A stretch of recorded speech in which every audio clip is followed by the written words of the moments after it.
नमस्कार मित्रों, मैं स्वागत करता हूं आपकी शैलिश इंटेलिजेंट क्लासेज में।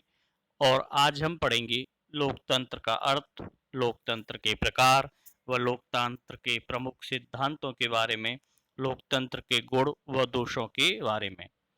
इस चैप्टर से संबंधित प्रश्न पॉलिटिकल साइंस, राजनीतिक विज्ञान के पेपर में भी पूछे जाते हैं। क्योंकि ये राजनीति का विषय है, इसलिए अब हम विदाउट टाइम वेस्ट किए हुए आपको इससे संबंधित संपूर्ण जानकारी देते हैं। कृपया करके पेन और कॉपी लेकर के बैठें, अपने खुद के नोट्स भी बनाएं और मुझे ध्यानपूर्वक आप लोग सुनते रहें। तो देखो दोस्तों कि लोकतंत्र का अर्थ, लोकतंत्र अर्थात अंग्रेजी में बोलते हैं इसे डेमोक्रेसी। और जो ये डेमोक्रेसी शब्द है ये तो है अंग्रेजी का, लेकिन डेमोक्रेसी शब्द की उत्पत्ति यानी उसकी जो उत्पत्ति है वो ग्रीक भाषा की शब्द और दो शब्दों से मिलकर के हुई है। एक है डेमोस और दूसरा है क्रेशी। डेमोस शब्द का अर्थ होता है जनसाधारण एवं क्रेशी शब्द का अर्थ होता है शासन या सरकार। इसलिए दोनों को मिला दिया जाए, जनसाधारण प्लस शासन या सरकार को, तो वो मिल जाएगा डेमोक्रेसी। इसलिए लोकतंत्र का मूल अर्थ, जो लोकतंत्र का अर्थ निकल के आता है वो है जनसाधारण के द्वारा या जनता का शासन। डेमोक्रेसी शब्द का अर्थ होता है। पूछा गया है डेमोक्रेसी शब्द कहाँ से लिया गया है, कौन सी भाषा का शब्द है, डेमो का अर्थ बताएं या क्रेसी शब्द का अर्थ बताएं। एक प्रमुख परिभाषा जो कि कक्षा 9 से लेके 12th या बीए एमए तक में सबसे इम्पोर्टेंट यही परिभाषा मानी जाती है, जो कि अब्राहम लिंकन ने दी है, जिनके अनुसार लोकतंत्र का अर्थ है कि जनता के द्वारा जनता के लिए किया गया शासन ही लोकतंत्र कहलाता है। एक महान विचारक हुए हैं लोकतंत्र के विरोधी बोल सकते हैं उन विचारकों को, जिनका की नाम है अरस्तु। उन्होंने लोकतंत्र को भ्रष्ट शासन का जन्मदाता और अभिजात तंत्र का शासन कहा है। अभिजात शब्द की व्याख्या हम आपके लिए अभी प्रस्तुत करते हैं कि अभिजात शब्द का अर्थ क्या है। इससे पहले हम लोकतंत्र के प्रमुख सिद्धांत भी जान लें कि अभिजात वर्ग का सिद्धांत ये कई बार पूछा गया है, थियोरेटिकल भी पूछा गया है। आरएएस के मेंस एग्जाम में ये पूछा गया था 2008 में कि लोकतंत्र के अभिजन वर्ग के सिद्धांत के बारे में आप बताइए। या फिर यूपीएससी के आईएएस एग्जाम में भी पूछा गया है लोकतंत्र के अभिजन वर्ग के सिद्धांत के बारे में बताइए। मैं आपको बता दूं कि जो ये अभिजन वर्ग का अर्थ यदि आपकी समझ में आ जाए तो आप इस सिद्धांत को बड़े आराम से अपने शब्दों में लिख सकते हैं। देखिए, अभिजन का अर्थ होता है कुछ विशिष्ट व्यक्ति या विशिष्ट गणमान्य व्यक्ति या फिर वो व्यक्ति जो कि नियम और कानून का निर्धारण कर सकते हों, उनको हम अभिजन वर्ग कहते हैं। यानी विशिष्ट व्यक्तियों का समूह ही अभिजन वर्ग कहलाएगा। आप अपने समाज में देखते हैं, आप जहां भी रहते हैं, यदि आप गांव में रहते हैं तो गांव में देखते हैं कि अभिजन वर्ग में आपके पास कौन कौन शामिल होता है। जैसे कि कोई बुद्धिजीवी अभिजन वर्ग है, कोई राजनीतिज्ञ अभिजन वर्ग में है, व्यापारी अभिजन वर्ग में आते हैं। ये वो व्यक्ति हैं जो कि नियम और कानून का निर्धारण करते हैं। इसलिए इस सिद्धांत को हम अभिजन वर्ग का सिद्धांत भी कहते हैं।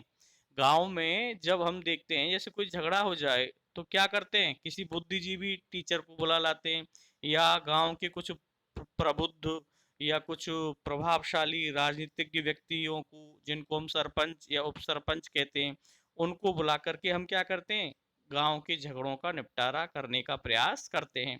तो ये जो व्यक्ति हैं, जिनको हम व्यक्तियों का समूह बोल रहे हैं, जिनमें नियम और कानून का निर्धारण करने की योग्यता है और क्षमता है, उसको ही हम अभिजन वर्ग का सिद्धांत कहते हैं। ये लोग हमेशा उत्तराधिकारी नहीं होते हैं। अभिजन वर्ग में एक चीज और बता दूं, अभिजन वर्ग के सिद्धांत में उत्तराधिकारी का सिद्धांत लागू नहीं होता है। व्यक्ति के अंदर यदि क्षमता है, योग्यता है, उसके पास में जन धन का पूर्ण समावेश है, तो वह व्यक्ति अपनी योग्यता और क्षमता के द्वारा किसी भी नियम और कानून का निर्धारण कर सकता है और समाज में एक विशिष्ट व्यक्ति होने का गौरव प्राप्त कर सकता है, जिसे हम अभिजन व्यक्ति या अभिजन वर्ग का व्यक्ति भी कह सकते हैं। तो ये है आपका अभिजन वर्ग का सिद्धांत। जबकि लोकतंत्र का जो दूसरा सिद्धांत है वो है बहुलवादी सिद्धांत। आप देखते हैं कि लोकतंत्र में सभी वर्गों को समान रूप से राजनीतिक और आर्थिक अधिकार प्राप्त करने का अधिकार होता है। बहुलवादी सिद्धांत की ये पहली मान्यता है। उनका पहला लक्षण है कि ये मानते हैं कि भाई जितने भी वर्ग हैं, चाहे वो कमजोर वर्ग हो, चाहे वो उच्च वर्ग हो, चाहे मध्य वर्ग का व्यक्ति हो, सभी व्यक्तियों को राजनीतिक रूप से और आर्थिक रूप से अधिकार प्राप्त करने का अधिकारी होता है। और मध्यम वर्ग ही बहुलवादी सिद्धांत का आधार है। इस शब्द को जरा समझने का प्रयास करें कि मध्यस्थ वर्ग ही बहुलवादी सिद्धांत का आधार कैसे होता है। ये बहुलवादी सिद्धांत की दूसरी मान्यता है। जैसे कि मैंने उदाहरण से समझाता हूं कि गुर्जर आंदोलन या नर्मदा बचाओ आंदोलन। चलिए गुर्जर आंदोलन के बारे में थोड़ी सी डिटेल लेते हैं। जैसे कि गुर्जर आंदोलन हुआ था तो एक वर्ग विशेष जो कि गुर्जरों का था, उन्होंने अपने अधिकारों के लड़ने के लिए अपने वर्ग विशेष की संख्याओं को एक जगह एकत्रित किया और अपने अधिकारों के बारे में जन चेतना के द्वारा लोगों में जागृति फैलाई। उससे क्या हुआ कि जो सरकार थी वो एकदम जागी कि भाई गुर्जर वर्ग के व्यक्ति जो कि इतनी बहुल संख्या में यानी अधिक संख्या में एक जगह पर एकत्रित हुए हैं, उनकी आखिर क्या डिमांड है। अब इस डिमांड को पूरा करने के लिए उन्होंने क्या किया, मध्यस्थ वर्ग के व्यक्तियों को भेजा। जैसे कि भरतपुर के महाराज साहब क्या कहाँ गए थे, गुर्जर आंदोलन के समय पर गए थे, वो मध्यस्थ वर्ग के व्यक्ति थे। तो यहाँ पर आपको समझ में आया कि मध्यस्थ वर्ग ही बहुलवादी सिद्धांत का आधार है। उन्होंने गुर्जर आंदोलन के नेताओं से मिलकर के एक बीच का रास्ता खोज लिया और उन सभी बहुत अधिक संख्या में पहुंचे हुए एक वर्ग विशेष के व्यक्तियों को ये वायदा किया कि हम सरकार तक आपकी मांग को पहुंचाएंगे और आपकी मांग को पूरा करने के लिए पूरा कदम उठाएंगे। तो आपको समझ में आया लोकतंत्र का बहुलवादी सिद्धांत कि मध्यस्थ वर्ग बहुलवादी सिद्धांत का आधार है। और जैसे गुर्जर आंदोलन के माध्यम से मैंने आपको समझाया कि ये लोकतंत्र में प्रत्येक वर्ग को, इस सभी वर्गों को ये चाहते हैं, बहुलवादी लोग, बहुत सारे लोग इकट्ठे होकर के ये इस बात की सिफारिश करते हैं कि केवल जो अभिजन यानी विशिष्ट वर्ग के व्यक्ति हैं उनको ही राजनीतिक और आर्थिक अधिकार प्राप्त नहीं होने चाहिए, बल्कि सभी वर्गों के लोगों को राजनीतिक और आर्थिक अधिकार प्राप्त होने चाहिए। अब देखिए अभिजन वर्ग सिद्धांत के जो प्रवर्तक हैं जिन्होंने दिया है वो है जोसेफ शुम्पटर। इन्होंने एक पुस्तक लिखी सन 1942 में। पुस्तक का नाम था पूंजीवाद, समाजवाद व लोकतंत्र। इस पुस्तक में इन्होंने अभिजन वर्ग के सिद्धांत को सर्वप्रथम प्रतिपादित किया है। पूछा गया है अभिजन वर्ग सिद्धांत के प्रवर्तक, पुस्तक का नाम, पुस्तक कब लिखी गई, इस अभिजन वर्ग के सिद्धांत में क्या प्रमुख विशेषताएं होती हैं जो आपको अभी बताई गई। जबकि जो बहुलवादी सिद्धांत है यह सिद्धांत अमेरिका में जन्मा है और इसकी जो प्रणेता हैं वो है लिंसेट व एफ हंटर। ये अमेरिका में ही होने वाले प्रसिद्ध राजनीतिक शास्त्री हैं जिन्होंने बहुलवादी सिद्धांत को दिया है। रॉबर्ट मिसलेस अभिजन वर्ग के सिद्धांत को अल्पतंत्र के लोग कानून की संज्ञा के नाम से जानते हैं। लोकतंत्र में यदि प्रकारों की बात करें तो लोकतंत्र के दो प्रकार हैं। एक है प्रत्यक्ष लोकतंत्र, यानी प्रत्यक्ष लोकतंत्र वह है जिसमें कि जनता ही शासन करती है, जनता के द्वारा नियम बनाए जाते हैं। लेकिन प्रत्यक्ष लोकतंत्र का उदाहरण पूछे तो वो है स्विट्जरलैंड। वहां पर जनता ही नियम बनाती है और जनता ही नियमों का पालन भी करवाती है। लेकिन अप्रत्यक्ष लोकतंत्र, जो लोकतंत्र का दूसरा प्रकार है, जिसे हम प्रतिनिधि मूलक लोकतंत्र भी कहते हैं, अर्थात जनता के द्वारा चुने हुए व्यक्ति सरकार के रूप में बैठ जाते हैं, वो सरकार कहलाते हैं।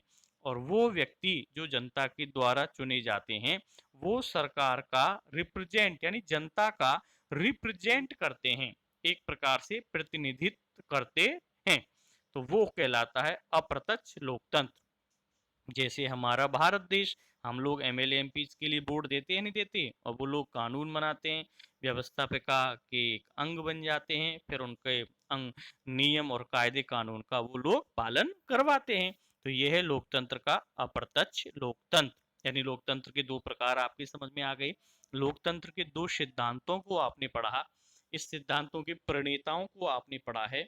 अब लोकतंत्र के गुण और दोषों को पढ़ें कि लोकतंत्र में क्या गुण है। देखिए, गुणों की बात करते हैं पहले, कि लोकतंत्र में सभी लोगों को विषयों की स्वतंत्र चर्चा होती है, यानी सभी व्यक्ति समस्त विषयों की स्वतंत्र चर्चा करके जन शिक्षा को प्रोत्साहित कर सकते हैं।